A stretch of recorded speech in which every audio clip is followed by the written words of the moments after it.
আজকে দুপুরে রান্না হয়েছিল মাছ পাতুরি, আর এদিকে এই যে আজকে দুপুরের মেনু শাপলা ভাজা করেছিলাম, এদিকে মোচা ভাজা করেছিলাম, মাছ পাতুরি। এটা দিয়ে আজকে দুপুরের খাওয়া দাওয়াটা পুরো জমে গিয়েছিল। আর এই যে আজকে সারাদিন যে কত কিছু কাজবাজ করলাম, এদিকে আবার ঘরের বেডশিটও দুই ঘরেরই চেঞ্জ করে নিয়েছি। তারপরে এই যে এদিকে বাথরুম পরিষ্কার, ঘরবাড়ি পরিষ্কার, এই কাজ করতে করতেই আজকে আমার পুরো দিনটাই পুরো। হ্যালো এভরিওয়ান, আমি Ananya, welcome back to my channel Ananya Majumdar. এই চ্যানেলে আপনাদের অনেক অনেক স্বাগত আর অনেক অনেক ভালোবাসা। আমি ভিডিওটা শুরু করলাম এ বাড়িতে এসে। সকাল সকাল এসেই না ফার্স্টে খেয়ে নিলাম মিষ্টি। দাদা কালকে মিষ্টি এনেছিল, আমার জন্য রেখে দিয়েছে, যে বোন আসবে তারপরে এসে বোন মিষ্টি খাবে, তাই রেখে দিয়েছে। তারপরে এ বাড়িতে এসে এই যে রান্নাবান্নার কাজে লেগে পড়েছি। আজ করব মাছ পাতুরি। মা ভোলা মাছ নিয়ে এসেছে, তো মাছ পাতুরি করব। এদিকে মাছটা মা কেটেই নিয়ে এসেছিল বাজার থেকে, আমি জাস্ট একটু ধুয়ে পরিষ্কার করে নিয়েছি। আর এদিকে মাছ পাতুরির জন্য যা যা লাগবে সমস্ত কিছু কেটে নিয়ে এই যে মাছটা এখন মাখাবো আর কি। এই যে মাছ পাতুরির জন্য এদিকে শুধু মাছ পাতুরির মধ্যে আজকে জাস্ট অন্য কিছু দেবো না, জাস্ট মাছটাই দেবো। মাছ আর একটু এই পেঁয়াজ লঙ্কা এসব দিয়েই করবো আজকে, অন্য কিছু দেবো না। তো সমস্ত কিছু যা যা লাগবে আর কি সমস্ত কিছু দিয়ে নিলাম, দিয়ে এবার এই যে মাছ পাতুরিটা মাখিয়ে মাছ পাতুরিটা বসিয়ে দিয়েছি। আজকে এই মাছ পাতুরি করব আর করব মোচা। মোচাটা এই যে এদিকে কেটে ধুয়ে মোচাটা একটু সিদ্ধ করার জন্য আর কি জলের মধ্যে দিয়ে দিলাম, একটু সিদ্ধ করে নেব যাতে একটু কষকষটা আর কি না লাগে, তার জন্য আর কি একটু সিদ্ধ করে নিচ্ছি। মোচাটা সিদ্ধ এদিকে বসিয়ে দিয়েছি। আর মোচার জন্য যে আলু লাগবে ওটাও কেটে কুটে নিয়েছি। এদিকে এই যে মাছ পাতুরিও দেখো বসিয়ে দিয়েছি, কি দারুণ লাগছে দেখতে, তাই না? আমার তো দেখেই খেতে ইচ্ছে করছে। আমার মাছ পাতুরি অনেক ভালো লাগে। আর কি বলবো, তোমাদের কার কার ভালো লাগে কমেন্টে জানাতে একদমই ভুলো না। এদিকে মোচার জন্য এই যে আলু ভাজাটা বসিয়ে দিয়েছি, আলুটা জাস্ট একটু ভেজে নেব, কারণ মোচাটা সিদ্ধ করে নিচ্ছি যখন, তাহলে কাঁচা আলু দিলে তো আলুটা সিদ্ধ হবে না, আলুটা কাঁচা কাঁচা থাকবে, এর জন্য আর কি আলুটা একটু ভেজে নিচ্ছি। এদিকে আলুটা ভেজে নিচ্ছি, এর ভেতর না কিছুই দিচ্ছি না, লবণ বা হলুদ কোনো কিছুই দেবো না, জাস্ট এমনি একটু ভেজে নিচ্ছি। লবণ হলুদ দেবো না, কারণ লবণ হলুদ দিয়ে ভাজতে গেলে না লেগে লেগে যাবে, একটু পরে আবার ভাজাটা বসাবো একই কড়াইতে, এর জন্য আর কি কোনো কিছুই দিচ্ছি না, জাস্ট এমনি একটু ভেজে নিচ্ছি। আজকে এই দুটোই রান্না বান্না করবো, আর অন্য কিছু রান্না করবো না। তো এইদিকে এই যে আলুটা ভেজে নিলাম, একটু লাল লাল করে ভেজে নিয়েছি, দেখতেই পাচ্ছ তোমরা। এর ভেতর কিন্তু কোনো কিছু ইউজ করিনি আমি। ওদিকে জল ঝরানোর জন্য মোচাটা রেখে দিয়েছি, মোচা দিয়ে একটু জল ঝরবে, তারপরে একবারে মোচা ভাজাটা বসিয়ে দেবো। ওদিকে মোচার জন্য মশলা করে নিয়েছি। মশলা আমি করে নিয়েছি বলতে মশলাটা আমার কড়াই ছিল আগের থেকে, ফ্রিজের মধ্যে ছিল মশলাটা, কালকে করেছিলাম বেশি ছিল আর কি, তার জন্য মশলাটা রেখে দিয়েছি। এদিকে তেলের ভেতরে জিরে দিয়ে দিলাম আর একটু তেজপাতা দিয়ে দিলাম, এই দুটো দিয়ে এরপরে মশলাটা দিয়ে দেবো। মশলাটার ভেতরে কি কি রয়েছে বলো তো? আদা রয়েছে, জিরে, কাঁচা লঙ্কা, এগুলোই রয়েছে। আর চিংড়ি মাছ দিয়ে করব, চিংড়ি মাছ দিয়েই মোচাটা করছি। চিংড়ি মাছটাও ভেজে নিয়েছি, সেটা আর তোমাদের দেখাইনি আমি, অন্য একটা কড়াইতে ওটা করে নিয়েছি সাইডে বসে, সেটা দেখানো সম্ভব হয়নি। তো এদিকে যে মশলাটা দিলাম, মশলাটা এবার ভালো করে কষিয়ে নিচ্ছে, আর একটু জল দিয়ে দিলাম যাতে মশলাটা পুড়ে না যায়, এজন্য একটু জল দিয়ে ভালোভাবে কষিয়ে নিলাম। অনেকে আমি দেখেছি মোচার ভেতর না টমেটো দেয়, টমেটো আমি কোনোদিনই দিইনি, কিন্তু আমি অনেককেই দেখেছি, কেমন লাগে আমি জানি না, তোমরা কে কে টমেটো ইউজ করো আমাকে কমেন্টে জানিও। তো এদিকে এই যে মোচাটা সিদ্ধ করে আমি এদিকে মোচা ভাজাটা বসিয়ে দিলাম, মশলা টশলা দিয়ে ভালো করে কষিয়ে। আমি না আমি 2-3 জনকে দেখেছি, আমি আমাদের এখানেই দেখেছি যে মোচা ভাজার ভেতর টমেটো দেয়, হয়তো ভালো লাগে, আমি কোনোদিনই ইউজ করিনি, আমার কারণ ভালো লাগে না, এর জন্য আমি দিইনি। তো কেমন লাগে আমি সত্যি জানি না, কেউ যদি মোচার ভেতরে এরকম টমেটো দিয়ে ভেজে থাকো কেমন লাগে খেতে আমাকে প্লিজ তোমরা একটু জানিও। তো এদিকে এই যে মোচা ভাজাটা বসিয়ে দিয়েছে, আর এবার দিয়ে দিচ্ছি, এতক্ষণ ভাজলাম, ভাজার পরে এবার দিয়ে দিচ্ছি হলুদ আর লবণটা এবার দিয়ে দেবো, এতক্ষণ দিইনি, আগে যদি দিয়ে দিতাম তাহলে মোচাটা না পুরো একদম মাখা মাখা হয়ে যেত। আর একটু শুকনো লঙ্কার গুঁড়ো আমি এখন দিয়ে নিলাম, আগে দিলে এতক্ষণে মোচা ভাজছি যখন তাহলে তো লেগেই যেত নিচে আর কি, তার জন্য একটু পরেই এখন দিয়ে দিচ্ছি। আর ওঠানোর আগেই প্রায় 5 মিনিট আগে দিয়ে দিয়েছি, আর বেশি জাল দিইনি, এখন লাস্টের দিকে না একটু লঙ্কার গুঁড়োটা দিয়ে একদম কম আঁচেই ভেজেছি, নাহলে বেশি আঁচ দিলে পুরো পুড়ে যেত আর কি নিচের থেকে। তারপরে এদিকে মাছও প্রায় হয়ে এসেছে, মাছটা এবার উল্টে দেবো। এদিকে মাছটা উল্টে নিচ্ছি, আমার এরকম ভাবে নামাতেই না ভালো হয়। আর আমার অনেকে আছে কড়াইতে করে, আমার মা কড়াইতে করে, কিন্তু আমি কড়াইতে না করতে পারি না, নামাতে গেলে আমার খুব অসুবিধা হয়, তার জন্য আমি এটাই নিয়ে নিয়েছি লাস্ট এখন বেছে, এটাই করি আর কি। তাই এই যে মাছ পাতুরিটা এবার নিচ্ছি উল্টে। একবার মাছ পাতুরি এরকম উল্টাতে গিয়ে আমার গায়ের মধ্যে তেল পড়ে গিয়েছিল, আর কি বলবো, আমার অনেকটা ভয় লাগে, তবুও এখন উল্টাই। আর মাছ পাতুরিটা আমার শেখা কিন্তু পুরো আমার দিদার কাছ থেকে, আমি দিদার হাত ধরেই আমি রান্নাবান্না যাবতীয় সমস্ত কিছু আমার দিদার কাছ থেকেই শেখা আমার। কালকে যে ভিডিওতে বললাম না এটা আমার দিদার হাতের কড়াই, প্রায় 30 বছর আগে, আমি আমার সেই দিদারই কথা বলছি, আমার নিজের দিদার কাছ থেকে আর কি আমার রান্নাবান্না শেখা। আমার ঠাকুমা না, কিন্তু আমার মায়ের মা, আমার দিদার কাছ থেকেই শেখা আমার রান্না বান্না। তো এদিকে মাছটা উল্টে দিয়েছি, এবার মাছের এই ওপরের পাতাটা আর কি ছাড়ানোর চেষ্টা করছি, তো কোনোভাবেই না উঠছিল না। তা ভাবলাম একটু দেখি, একটু গরম হলে না ওঠাতে সুবিধা হয়, তার জন্য আর কি রেখে দিয়েছি। মা বললো ছেড়ে দে, না হলে মাছগুলো ভেঙে যাবে। তো ওটা এরকম রেখে দিলাম। তারপরে চলে গিয়েছিলাম মোচাটাকে ওঠাতে। মোচা ভাজা আমার পুরোপুরি হয়ে গিয়েছে, এবার একটু গরম মশলা দিয়ে নিলাম। এই গরম মশলাটা কিন্তু আমি বাড়িতেই বানাই, আমি দোকানের গরম মশলা ইউজ করি না, বাড়িতে নিজেই বানিয়ে নিই। আমি তো তোমাদের আগেও বলেছি যে আমি নিজেই বানিয়ে নিই বাড়িতে গরম মশলা, এই গরম মশলার সেন্টটা কিন্তু ভালো লাগে। তো এদিকে ভাজাটা উঠিয়ে নিয়েছে, আর এদিকে ভাত বসিয়ে দিয়েছে। আর এদিকে শাপলাটা কেটে নিয়েছিলাম, শাপলায় আগে না একটু লবণ মাখিয়ে রেখেছিলাম। শাপলায় লবণ মাখিয়ে রাখলে যতটা জল থাকে, আমি ধুয়ে টুয়ে একবার লবণ মাখিয়ে রেখেছিলাম যে যতটা জল থাকে পুরো বেরিয়ে যাবে। তাই আর কি এদিকে তারপরে শাপলার সমস্ত জল ওরকমভাবে ফেলে দিয়ে তারপরে শাপলা ভাজাটা বসিয়ে দিলাম চিংড়ি মাছ দিয়ে। আর এমনি যাবতীয় যা যা রান্নাবান্না ছিল আমার সবই হয়ে গিয়েছে। আমি তো বললাম আর কিছু করবো না, কিন্তু নাই যে আবার শাপলা ভাজা করলাম। তো শাপলা ভাজা দেখি শাপলাটা এনেছিলাম, মা বললো কর, না হলে শুকিয়ে যাবে আর কি, তাই আর কি শাপলা ভাজাটাও করে নিলাম। তো এদিকে আমার রান্নাবান্না মোটামুটি সমস্ত কমপ্লিট হয়ে গিয়েছে। এদিকে যে মোচা ভাজা হয়ে গিয়েছে, আর এদিকে শাপলা করে নিয়েছি, মাছ পাতুরি। এই আজকে রান্নাবান্না করেছি, এটা নিয়েই আজকে দুপুরের খাওয়া দাওয়াটা কমপ্লিট করে নিলাম। আজকে খাওয়া দাওয়ার পরে আবার কাজে লেগে পড়েছি, বাড়িতে অনেক কাজ ছিল আর কি। তো এই যে বিছানার চাদরটা আর কি চেঞ্জ করবো, তারপরে এটা পাতাবো আর কি, তাই একটুখানি ঢং করছিলাম। এই দেখো আমিও একটু করে নিলাম এরকমভাবে তুড়ি বাজিয়ে, যে আমারও বিছানার চাদরটা চেঞ্জ করা হয়ে গিয়েছে। তো এদিকে চেঞ্জ করে নিলাম, তারপরে চলে গিয়েছিলাম ঘর গোছাতে। ঘরের যাবতীয় যেসব কাজবাজ থাকে, একটা দিন আমি যদি এ বাড়িতে কাজ না করি তাহলে এ বাড়ির অবস্থাটা দেখো। আমি এ বাড়ির হচ্ছে অ্যাকচুয়ালি কাজের মাসি, এবাড়ির মেয়ে না, এবাড়ির কাজের মাসি হচ্ছে আমি। প্রতিটা দিন আসবো এরকম গোছাবো, প্রতিটা দিন আমার দাদা আর মাই দুটো প্রাণী যে এখন গোছাচ্ছি। এরপরে কিন্তু আরো অনেক কাজ রয়েছে আমার, এগুলো গোছাবো। তারপরে এক গাদা জামা কাপড় রয়েছে, সেগুলো আবার আমার কাচতে হবে। এখন কিন্তু বিকেল হয়ে গিয়েছে আর কি, সকালে একবার আমি স্নান করে নিয়েছি, তারপরে এই যে আর কি কাজবাজ চালু হয়ে গিয়েছে। এই যে এখন এগুলো গোছাবো, গোছানোর পর এক গাদা জামা কাপড় আবার মেঘ মেঘ করছে, এর জন্য ভাবছি কি জামা কাপড়গুলো একবারে ধুয়েও দেবো, কারণ আবার যদি মেঘ মেঘ হয় সেগুলো কখন কাচবো কখন কি শুকাবে, তার থেকে এখন কেচে দিলে যদি জলটা ঝরে যায় সেটাও তো ভালো, বলো।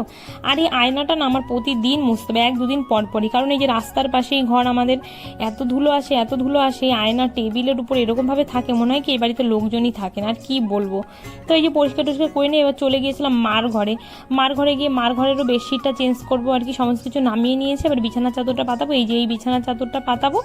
এই যে এদিকে বিছানার চাদরটাও পাতি নিয়েছে, দেখো এখানে আবার একটু তুড়ি মেরে দেখালাম, কিন্তু তুড়িতে কোনো আওয়াজ হলো না।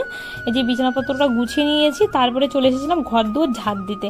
এই যে ঘর ঝাড় দিচ্ছে, আর এই যে এত ধুলো দেখতে পাচ্ছ, এটা কি বলো তো, এই যে আমাদের ঘরে তো পাথর বসাবে বলে একদম এরকম করা রয়েছে জাস্ট, তার জন্য আর কি ওই যে সিমেন্টের ধুলোগুলো এরকম। আর আমি না এগুলো একদমই মানে পরিষ্কার করতে পারি না, মাঝে মাঝেই খাটের তলায় ঢুকি, কারণ আমি পরিষ্কার করতে, খাটের তলায় কিছুই নেই পুরো ফাঁকা, কিন্তু তবুও আমি ঝাড় দিতে পারি না, মানে আমার ডাস্ট অ্যালার্জির প্রবলেম আছে তো এর জন্য আর কি।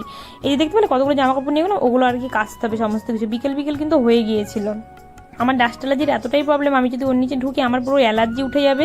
আর যে কত প্রবলেম হয়, বিশেষ করে আমার অ্যালার্জি কিন্তু আমার চোখে হয়, এর জন্যই আমার চশমাটা নেওয়া। আমার যখনই অ্যালার্জির কোনো প্রবলেম হয় আমার চোখ পুরো ফুলে যায়, চোখের ভেতরে পুরো অ্যালার্জি উঠে যায়, এর জন্য এরকম একটা অবস্থা আমার আর কি।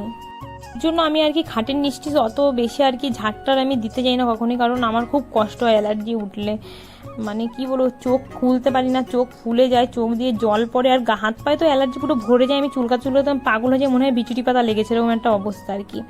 তো এর জন্য মাঝে মাঝে আর কি খাটের তলাটা ঝাড় দিই, প্রায় সময় আমি মানে ঝাড় দিই না খাটের তলায়, জাস্ট একটু সামনেটা পরিষ্কার করি, পুরোপুরি কখনোই পরিষ্কার করতে যাই না, মাঝে সাঝে করি। আর যেদিন করি সেদিন তো আর রক্ষা থাকে না আমার, ওই চশমা পরে নিতে হয়, মাস্ক পরে নিতে হয়।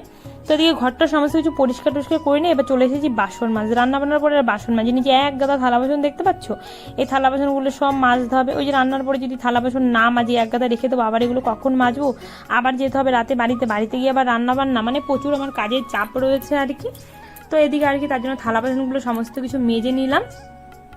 আর থালা বাসন যখন এটা তখনই মাজা ভালো, মানে যখনের কাজ আমি মনে করি তখন করাটাই ভালো, পরে করব ওটা দেখবে করতে গেলে না আরো বেশি দেরি হয়ে যায়, আর পরে গিয়ে আর বিশেষ করে করতে তো ইচ্ছে করেই না, এই জন্য আমার মনে হয় যখনের কাজ তখন করাটাই ভালো। এদিকে থালা বাসনও মেজে নিয়েছি, তারপরে গ্যাসটার সমস্ত কিছু পরিষ্কারও করে নিলাম। তারপরে যে এদিকে চলে এসেছি ঘর মুছতে। এদিকে ঘর মুছতে এসে তো পুরো ভিজে টিজে গিয়েছে, আর বাইরে দেখতে পাচ্ছ ওই যে জানলায় পিছু অন্ধকার অন্ধকার কিন্তু হয়ে গিয়েছে, মানে সন্ধ্যা হয়ে গিয়েছে। এখন আমি ঘর বাড়ি মুছছি, মানে আজকে একটু কাজের একটু বেশি চাপ ছিল আমার, আস্তে আস্তে ও বাড়ি থেকে লেট হয়ে গিয়েছে। আমার বাড়িতেও একটু কাঁচা ধোয়া ছিল, কাজবাজ করে আস্তে আস্তে এতটাই লেট হয়ে গিয়েছে। তারপরে এইদিকে কাজ করতে করতে আজকে এতটা লেট হয়ে গিয়েছে। তারপরে ওই দেখো কতগুলো আগে জামা কাপড় কাঁচা ছিল ছাদে, সেগুলো এনে ওই যে ঘরে মেলে দিয়েছি, যে জলগুলো ঝরে গিয়েছে। এবার তো যাবো আবার জামা কাপড় কাচতে, এক গাদা জামা কাপড় ওগুলো কেচে টেচে আবার দিয়ে এসেছি ছাদে অলরেডি। সেই ভিডিও ক্লিপটা আর নেওয়া হয়নি, আমি যে জামা কাপড়গুলো কেচে ছাদে দিয়ে এসেছি।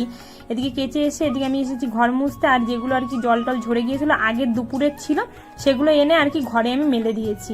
তারপরে এই যে এদিকে ঘর মুছে নিচ্ছি। এদিকে এই যে আমাদের এই ঘরটাও মোছা হয়ে গিয়েছে, খাওয়া দাওয়ার ঘরটাও মোছা হয়ে গেছে, বারান্দা মুছবো, তারপরে মায়ের ঘর, রান্নাঘর। তারপরে আজকে আবার মানে কাজ যখন করছি, ভাবছি যখন করছি তাহলে সবই করব। এদিকে আবার এই ঘরটার মুছে টুছে তারপরে আবার চলে যাব আজকে বাথরুমের ওই সাইডটাও ভাবছি পরিষ্কার করব। তার কি এদিকে মায়ের ঘরটাও এই যে মুছে নিলাম, তারপরে চলে গিয়েছিলাম ওই একেবারে বাথরুম টাথরুম ওদিকে পরিষ্কার করার জন্য।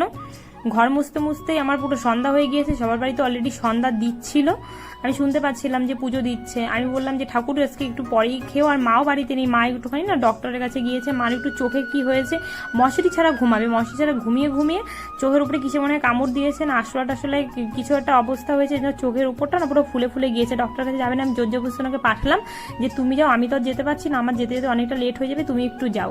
তারপরে গিয়েছে আর কি ডক্টরের কাছে মা। এই ফাঁকে আমি আর কি এদিকে কাজকর্মগুলো সমস্ত কিছু করে নিচ্ছি। এই যেদিকে ঘরটার মোছা হয়ে গিয়েছে, এবার চলে এসেছি বাথরুমের এই সাইডটায়। আগে ফার্স্ট ভাবছি বাথরুমে এই যে পাথর, এই যে বারান্দায় এই পাথর টাথরগুলো সব ঘষবো, তার জন্য একটু জল দিয়ে নিলাম, জল দিয়ে আগে ভিজিয়ে নিলাম, জল টল সমস্ত কিছু নিয়ে নিচ্ছি। ভাবছি যখন সবই করেছি, কাঁচা ধোয়া করেছি, সারা ঘর বাড়ি মুছেছি, সবকিছুই করেছি, তাহলে বাথরুমের এই সাইডটা আর কি দোষ করেছে এটাও একবার পরিষ্কার করে নিই।